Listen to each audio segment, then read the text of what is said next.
So, I'm working this weekend on a post for the Walkaway campaign newsroom, and I just needed to take a second, I guess, to kind of gather my thoughts a little bit, because I realized that I think it's going to be the third week in a row where I'm probably going to be writing about violence,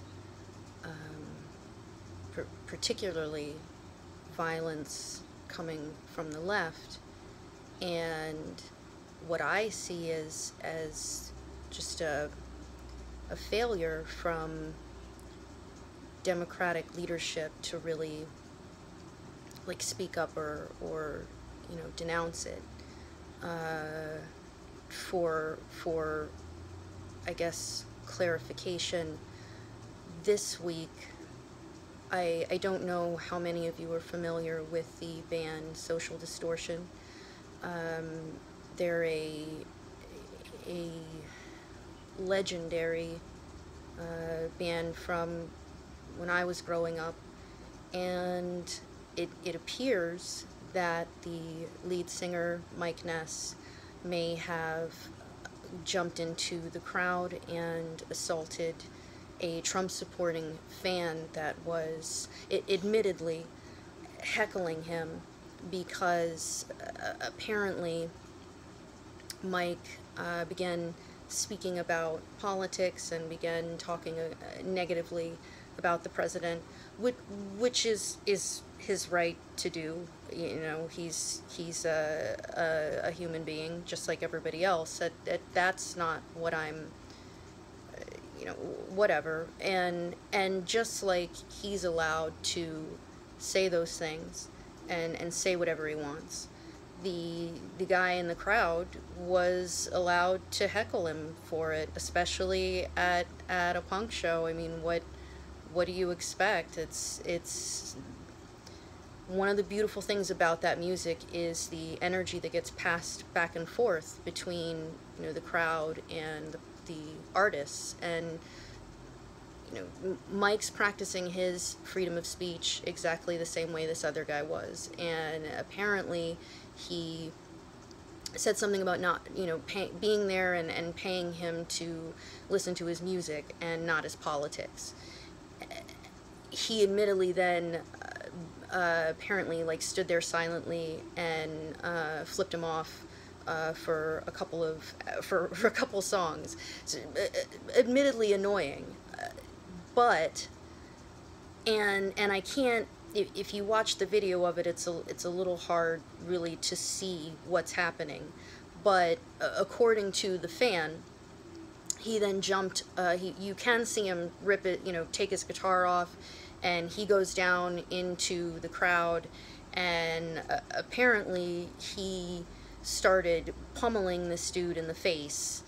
And if you believe what the fan is saying, again, because you can't see it on all the tapes that I've watched, he was unable to fight back because there were people in the crowd holding him down and preventing him from defending himself. You can see the photo of the guy, his face is definitely banged up pretty badly.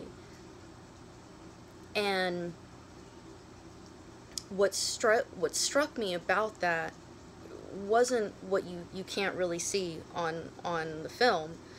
What you can hear on it is everyone around them applauding and cheering. And so if it's true that he was in that crowd pummeling this dude's face while he's being held down,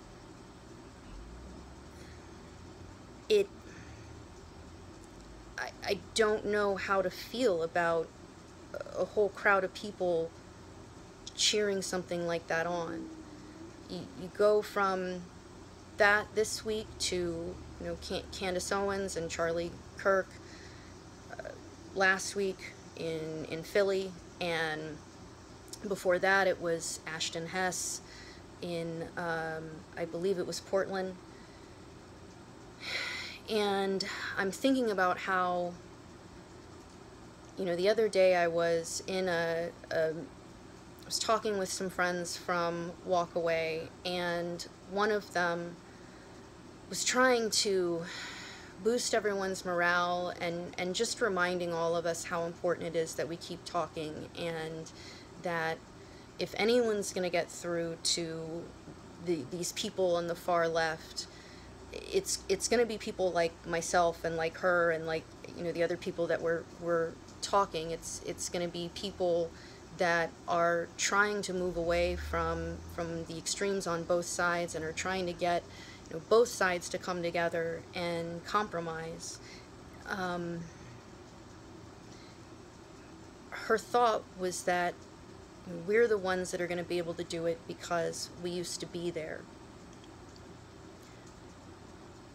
I don't remember any time in my life where I applauded somebody getting pummeled in the face.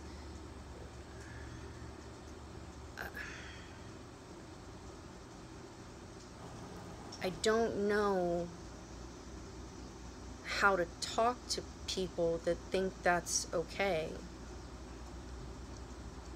The only thing that I can think of to try to get through to someone is to maybe try to go to the extremes and maybe ask, you know, maybe remind them how did they feel when they heard about Heather Heyer being killed? How did they feel when they heard about Steve Scalise being shot? Both of these things happened about a year ago, and I remember everyone coming together and condemning those actions. No, it's not on the same scale, but to me it's the same sort of thing. It's the same violence, it's the same extremism, and oh God, I get too emotional.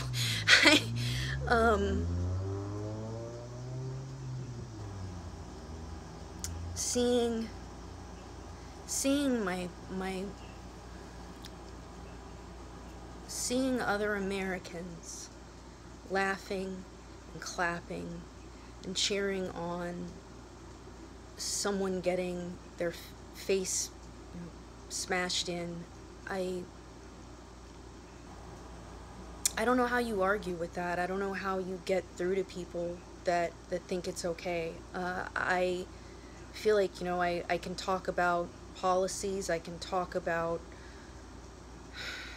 the vitriol that comes from both sides, but I don't know how you convince someone else that they should care about their fellow human beings.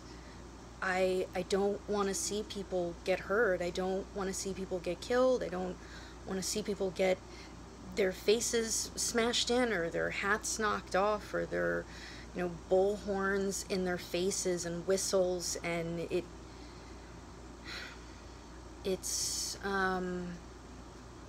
can be really overwhelming, and it can be hard to stay the course and stay pointed towards the direction of love.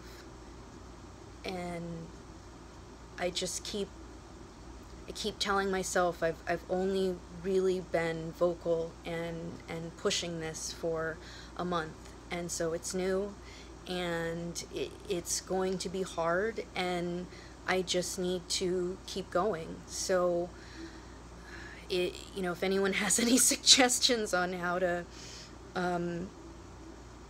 do you successfully talk to people, how do you convince them that nonviolence is the answer when they have their very leaders telling them to go out and do it?